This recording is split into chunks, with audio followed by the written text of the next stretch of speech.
नमस्कार, बहुत बहुत स्वागत है आपका। अपना उत्तराखंड देख रहे हैं आप, आपके साथ मैं हूं विकास। देहरादून में प्रेम नगर में चलती गाड़ी में आग लग गई।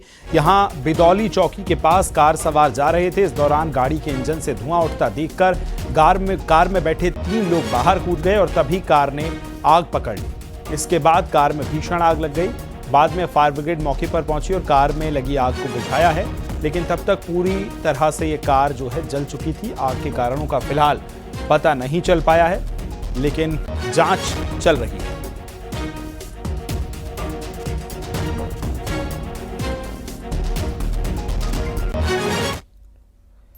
रामनगर में एक दर्दनाक सड़क हादसा हुआ है, जहां कानिया गांव में 4 बच्चे पटाखों का बारूद इकट्ठा करके एक बोतल में भरने की कोशिश कर रहे थे। इस दौरान विस्फोट हो गया। इसमें बच्चे बुरी तरह से झुलस गए। एक बच्चे का हाथ बुरी तरह से झुलस गया, उसकी हालत गंभीर बताई जा रही है, जबकि अन्य 3 बच्चे घायल हो गए। घायल बच्चों को हायर सेंटर रेफर किया गया और अभी इलाज जारी है।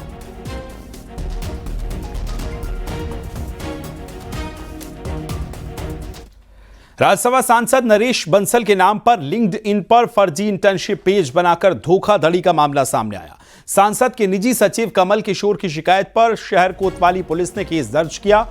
आरोप है कि साहिल बब्बर नाम के व्यक्ति ने ये फर्जी पेज बनाकर राज्यसभा सांसद नरेश बंसल के कार्यालय के नाम पर 2 महीने की संसदीय इंटर्नशिप प्रोग्राम जो है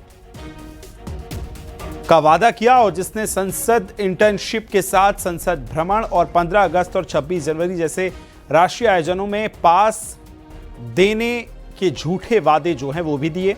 संसद कार्यालय में ऐसे किसी प्रोग्राम से इनकार किया है। पुलिस ने साइबर शाखा की मदद से जांच शुरू की और फर्जी पेज बंद कराने की कार्रवाई अब चल रही है।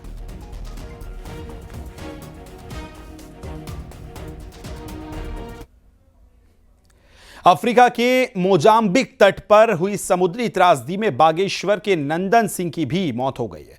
16 अक्टूबर को नाव पलटने के बाद नंदन लापता हो गए थे और 16 दिन बाद उनका शव बरामद हुआ है, जो कि अब उनके गांव बागेश्वर कौलाग पहुंच चुका है।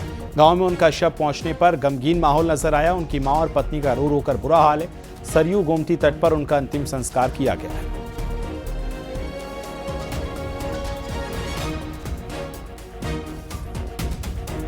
मॉरिशस के पूर्व राष्ट्रपति पृथ्वीराज सिंह रूपन इन दिनों उत्तराखंड के दौरे पर हैं।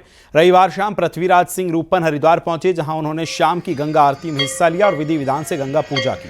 इस दौरान गंगा सभा ने भी पृथ्वीराज रूपन का स्वागत किया।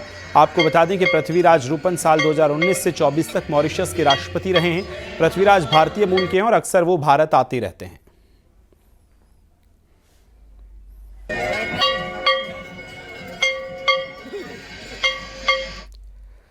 राष्ट्रपति द्रौपदी मुर्मू उत्तराखंड के दौरे पर हैं, जहां कुछ देर पहले यानी शाम को जॉली ग्रांट एयरपोर्ट पर पहुंची, जहां मुख्यमंत्री सीएम धामी ने उनका स्वागत किया। इस मौके पर राज्यपाल, विधानसभा अध्यक्ष समेत कई मंत्री भी उनके स्वागत में मौजूद रहे।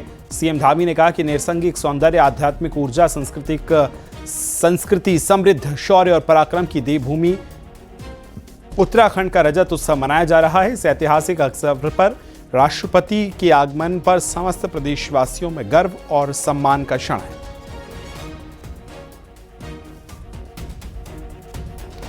हरिद्वार के पतंजलि योग विश्वविद्यालय का रविवार को दीक्षांत समारोह हुआ, जिसमें राष्ट्रपति द्रौपदी मुर्मू, सीएम पुष्कर सिंह धामी, राज्यपाल गुरमीत सिंह भी शामिल हुए। इस मौके पर सीएम धामी ने कहा कि छात्रों को बधाई देते हुए सभी छात्र ने एक नई यात्रा पर अब निकल रहे हैं। सभी छात्र देश के निर्माण में महत्वपूर्ण योगदान देंगे। वहीं राष्ट्रपति द्रौपदी मुर्मू ने भी उपाधि प्राप्त करने वाले सभी छात्रों को शुभकामनाएं दी। द्रौपदी मुर्मू ने कहा कि उपाधि पाने वाले छात्रों में 64% संख्या बेटियों की है। ये दीक्षांत समारोह आपके जीवन का एक महत्वपूर्ण पड़ाव है। ये केवल एक डिग्री प्राप्त करने का अवसर मात्र नहीं है, बल्कि आपके कठिन परिश्रम और समर्पण का प्रमाण है। आप आज से एक नई यात्रा पर निकल रहे हैं। जैसा पूज्य स्वामी जी ने कहा, मैं उसको दोहरा रहा हूं कि आज से एक नया अध्याय आपके जीवन का प्रारंभ हो रहा है, जहां आपकी शिक्षा और संस्कार एक शक्तिशाली और विकसित भारतवर्ष के निर्माण में महत्वपूर्ण योगदान देंगे। मैं आशा करता हूं आप अपने ज्ञान कौशल का उपयोग न केवल अपने बेहतर भविष्य बनाएंगे, बल्कि अपने परिवार की, सुख समृद्धि और समाज के कल्याण में भी आप महत्वपूर्ण भूमिका निभाएंगे। उत्तराखंड विधानसभा का विशेष सत्र देहरादून में सोमवार से शुरू हो रहा है, जिसके लिए विधानसभा से लेकर शहर की सड़कों तक तैयारियां पूरी हो गई हैं। सुरक्षा के पुख्ता इंतजाम किए गए हैं। इस विशेष सत्र में राष्ट्रपति द्रौपदी मुर्मू सदन को संबोधित करेंगी। रजत जयंती को समर्पित ये सत्र 2 दिन यानी 3 और 4 नवंबर को चलेगा। राजधानी में ट्रैफिक डायवर्जन सुरक्षा प्लान लागू किया गया। साथ ही करीब 20 स्कूलों को बंद रखने के आदेश दिए गए। विधानसभा के आसपास के इलाकों को 0 और साइलेंट जोन भी घोषित किया गया है।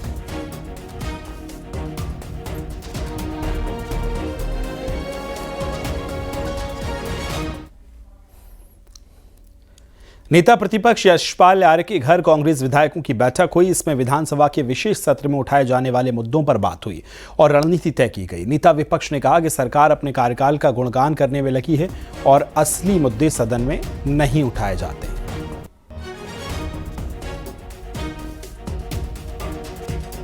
पिछले वर्षों का इतिहास देखिए।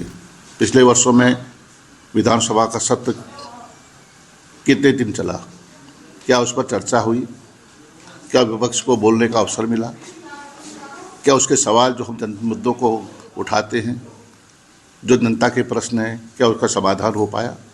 ये अनिर्णित सवाल है। गंभीर चर्चा सदन में हो, ये कांग्रेस चाहती है। कांग्रेस चाहती है कि महिला अपराध पे, बच्चों के अपहरण पे चर्चा हो। कांग्रेस चाहती है गन्ने के समर्थन मूल्य से लेकर सेब के किसानों की जो आवाज़ है उसको उठाया जाए, लेकिन सरकार मौका कहाँ दे रही। विशेष सत्र कह रहे हैं और विशेष सत्र केवल 2 दिन का, जिसमें 1 दिन राष्ट्रपति के आने से उनके अभिभाषण में चले जाएगा। उत्तराखंड अपनी स्थापना के 25 साल पूरे कर रहा है। इस मौके पर सोमवार से 2 दिन का विधानसभा का विशेष सत्र बुलाया गया। इसमें राष्ट्रपति द्रौपदी मुर्मू संबोधित करेंगी। ये वही विधानसभा है जिसने राज्य के गठन से लेकर अब तक कई ऐतिहासिक पल, राजनीतिक बदलाव और विकास की यात्राओं को भी देखा है।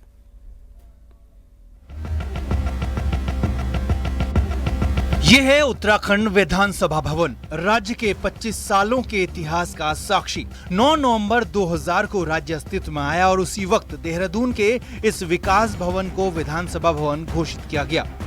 तब से विधानसभा में कई सत्र हुए, कभी नोकझोंक तो कभी हाथापाई की नौबत तक आई।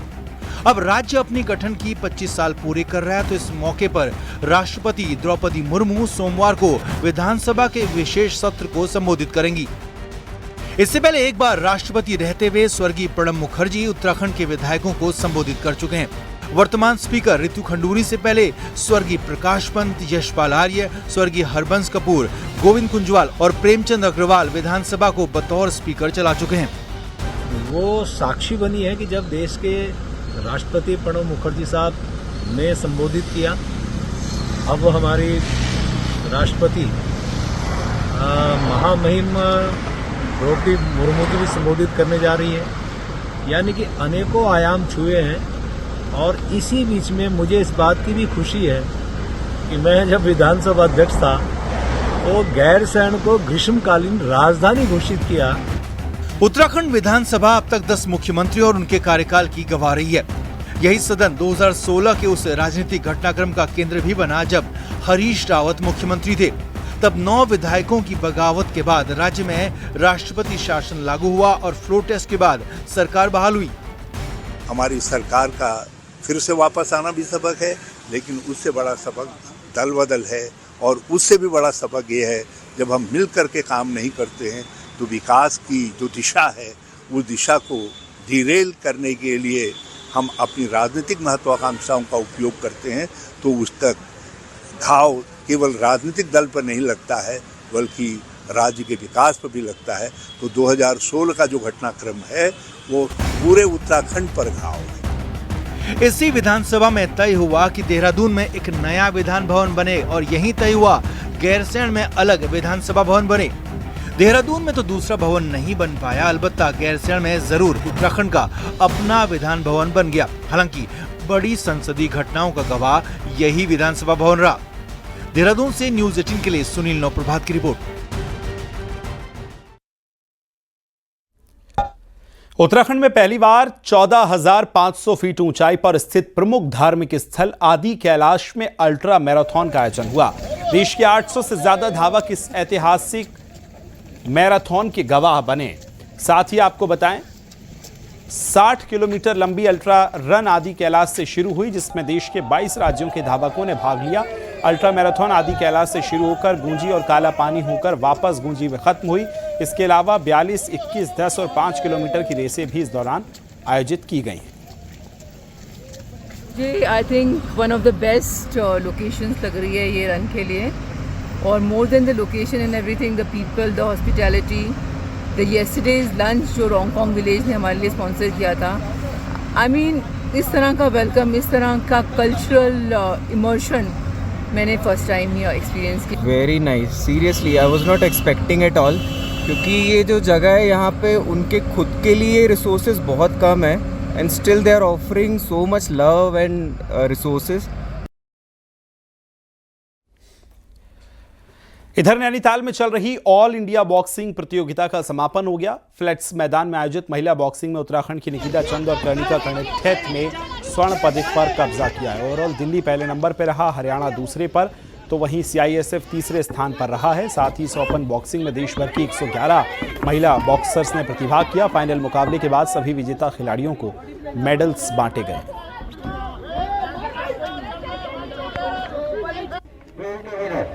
क्वार्टर, सेमी और फाइनल हुआ थे, जैसे कजाकिस्तान के बॉक्सर्स और कजाक के साथ भी हुआ था, वियतनाम, थाईलैंड वगैरह सबके साथ मैंने खेला हुआ है। जी मेरे जीवन का ये सपना है कि अब मैंने बॉक्सिंग में इतनी मेहनत कर दी, अभी करेंटली मुझे 10 इयर्स हो गए हैं। मैं आगे चाहती हूँ कि मैं ओलंपिक में मेडल दूँ अपने देश को।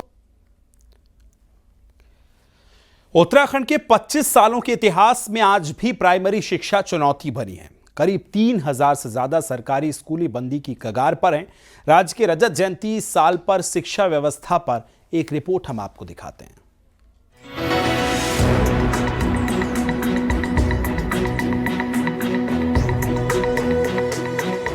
राज्य के करीब 3000 सरकारी स्कूल ऐसे हैं जहां स्टूडेंट्स की संख्या 10 या फिर उनसे कम है। ये स्कूल कभी भी बंद हो सकते हैं।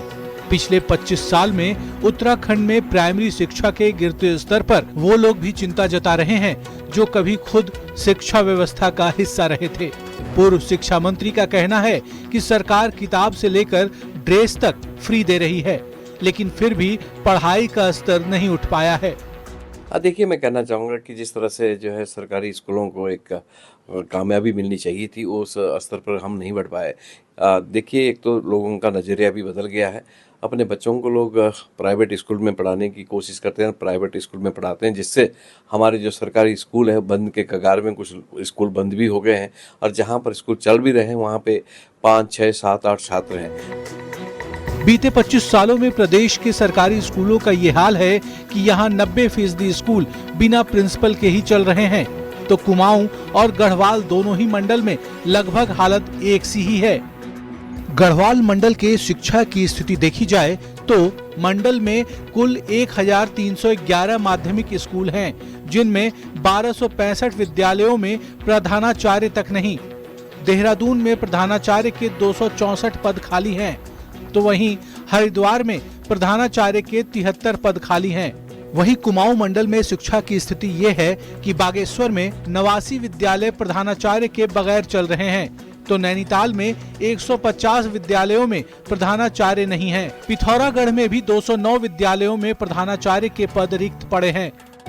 तो शिक्षा विभाग पिछले 25 साल को बड़े बदलाव के तौर पर देख रहा है। स्कूलों में ऑनलाइन क्लास, ड्रॉप आउट की संख्या में कमी और एक्टिविटी बेस स्कूल को अपनी उपलब्धि बता रहा है।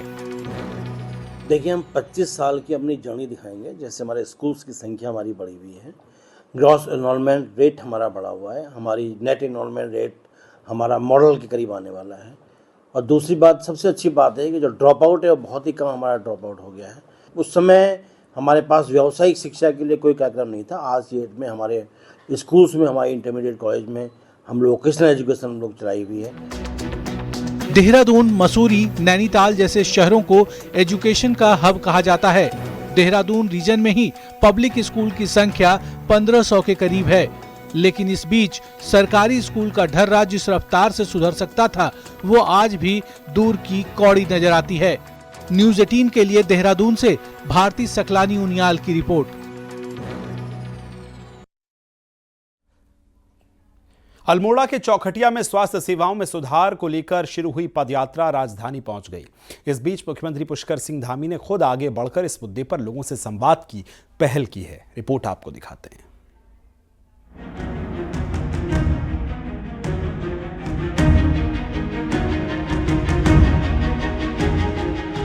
प्रदेश में स्वास्थ्य सेवाओं के सुधार की मांग को लेकर अल्मोड़ा के चौखुटिया से शुरू हुई पदयात्रा ऑपरेशन स्वास्थ्य रविवार को देहरादून पहुंच गई। चौखुटिया अस्पताल में स्पेशलिस्ट डॉक्टर्स की तैनाती को लेकर आंदोलन शुरू हुआ था। इस बीच सरकार के मुखिया पुष्कर सिंह धामी ने आंदोलनकारियों की बात सुनने और समाधान की दिशा में हर संभव प्रयास करने का आश्वासन दिया। मुलाकात मंगलवार को प्रस्तावित है।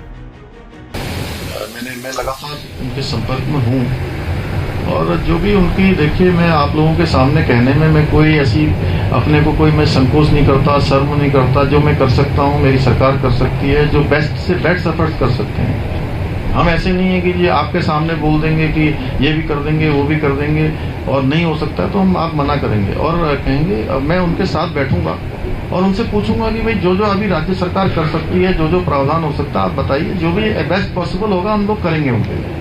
इधर विधानसभा चुनाव के सिलसिले में बिहार पहुंचे राज्य के स्वास्थ्य मंत्री धन सिंह ने फोन पर न्यूज 18 से कहा कि स्पेशलिस्ट डॉक्टर्स की कमी से विभाग जूझ रहा है।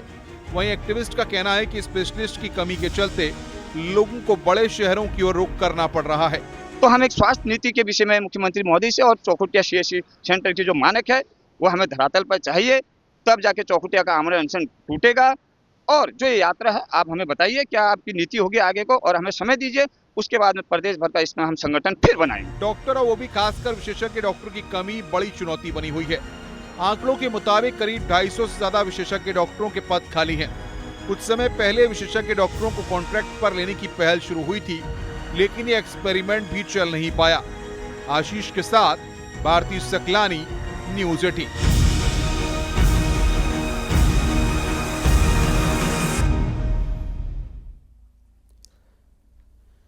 15 नवंबर को उत्तराखंड में एक ऐतिहासिक कदम उठाया जा रहा है। पहली बार राज्य के सभी 13 जिलों में एक साथ भूकंप की मॉक ड्रिल की जाएगी। ये कवायद क्यों जरूरी है और इसका मकसद क्या है, इस रिपोर्ट में आपको दिखाते हैं।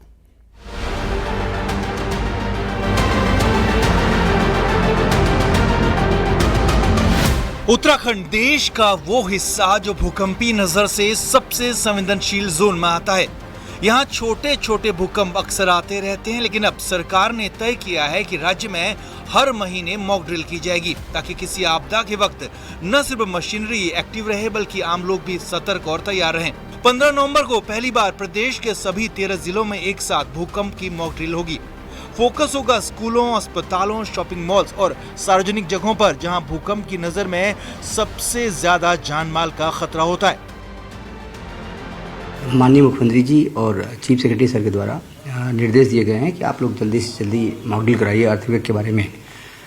उसी निर्देशों के अनुपालन में हम लोग 15 नवंबर को अर्थक्वेक का मॉक ड्रिल करने जा रहे हैं। उसकी ओरिएंटेशन कोऑर्डिनेशन कमेटी की बैठक एक बार हमारी DM के साथ में और जो स्टेक होल्डर हैं, विभाग हैं, उनके साथ हो गई है। वैज्ञानिकों की चेतावनी है कि उत्तराखंड हिमालयी क्षेत्र में किसी बड़े भूकंप की संभावना बनी हुई है। पिछले 200 सालों में इस इलाके में कोई बड़ा भूकंप नहीं आया। नतीजा, जमीन के अंदर ऊर्जा लगातार जमा हो रही है, जो किसी भी वक्त एक विनाशकारी झटके के रूप में बाहर निकल सकती है। यहाँ पे इसके पूरे बीच के इलाके में, जहाँ पे कि उत्तराखंड भी आता है, यहाँ ऊर्जा तो एकत्रित है, परंतु एक बड़े भूकंप के रूप में निकलना निश्चित है। हाँ, ये नहीं कह सकते हैं कि ये कल हो जाएगा या परसों हो जाएगा या 50 साल में होगा। अभी विज्ञान इतनी तरक्की नहीं कर पाया। भूकंप कब आएगा ये कोई नहीं जानता, लेकिन हमारी तैयारी हमारी अपनी जिम्मेदारी है। मॉक ड्रिल से उत्तराखंड न सिर्फ सजग बन रहा है बल्कि आपदा से निपटने की क्षमता भी बढ़ा रहा है। देहरादून से न्यूज 18 के लिए सुनील नौप्रभात की रिपोर्ट।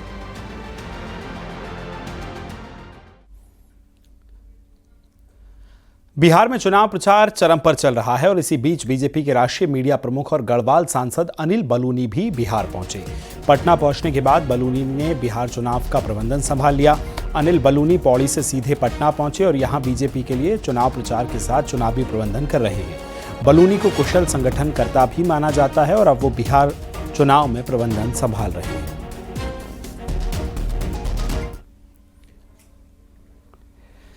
बागेश्वर जिले की कई सड़कों की हालत अब भी खराब बनी हुई है। विशेष रूप से पिंडारी ग्लेशियर मार्ग पर मानसून के बाद बड़े बड़े गड्ढे लोगों के लिए परेशानी का सबब बने हुए हैं। वहीं डीएम ने सभी संबंधित विभागों को निर्देश भी जारी कर दिए हैं कि अगले 15 दिनों के भीतर रोड को गड्ढा मुक्त किया जाए। डीएम ने बताया कि काम होने के बाद भरे हुए गड्ढों की जांच कराई जाएगी। रिपोर्ट के आधार पर संबंधित अधिकारियों की जिम्मेदारी तय की गई है।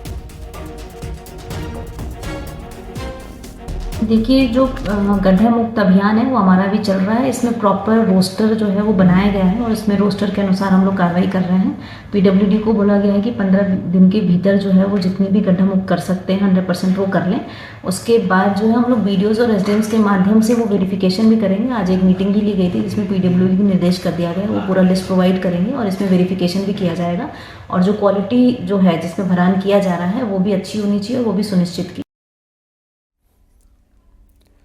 सदियों की दस्तक के साथ ही कॉर्बेट पार्क से सटे जलाशयों में प्रवासी पक्षियों की आमद शुरू हो गई है। हर साल की तरह इस बार भी देश विदेश से हजारों की संख्या में पक्षी यहां पहुंच रहे हैं। इनकी चहचहाट से कोसी बैराज, हरिपुरा, बैर और तुमड़िया जलाशय गुलजार हो उठे हैं। रिपोर्ट देखिए।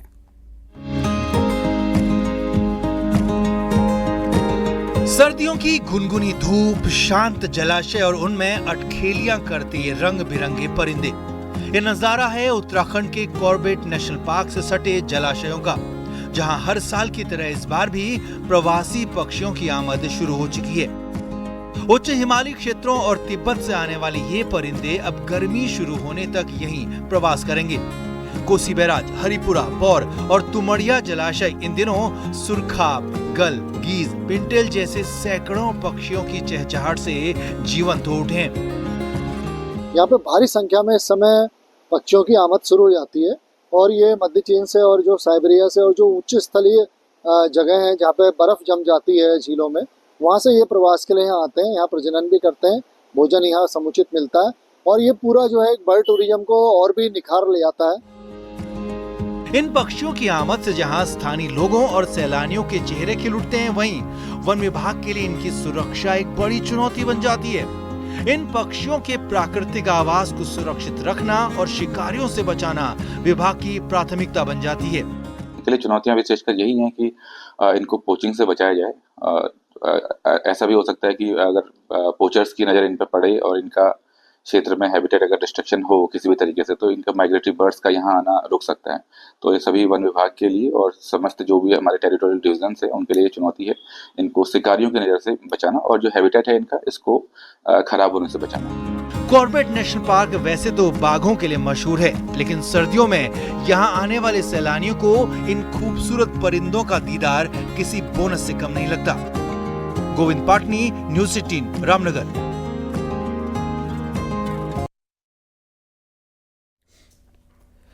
चौबीस साल की पूर्णिमा ने 11,000 फीट की ऊंचाई पर बसे उत्तरकाशी के दयारा बुग्याल में साइकिलिंग कर साहसिक पर्यटन का बड़ा संदेश दिया है। रिपोर्ट में आपको दिखाते हैं।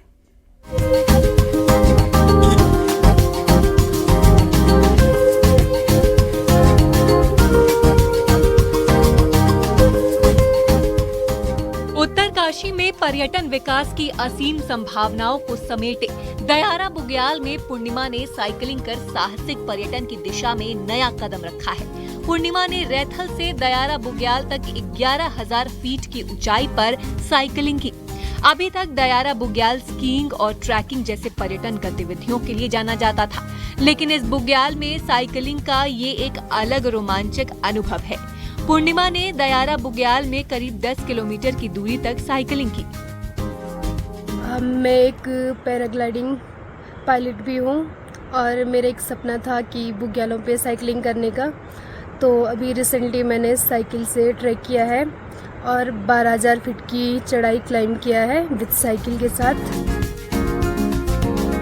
इसके अलावा पूर्णिमा पैराग्लाइडिंग पर्वतारोहण के क्षेत्र में भी कदम रख चुकी है। उन्होंने हाल ही में पर्यटन गांव नटीण में पैराग्लाइडिंग कर क्षेत्र के बेटियों को हर क्षेत्र में मुकाम हासिल करने की प्रेरणा दी।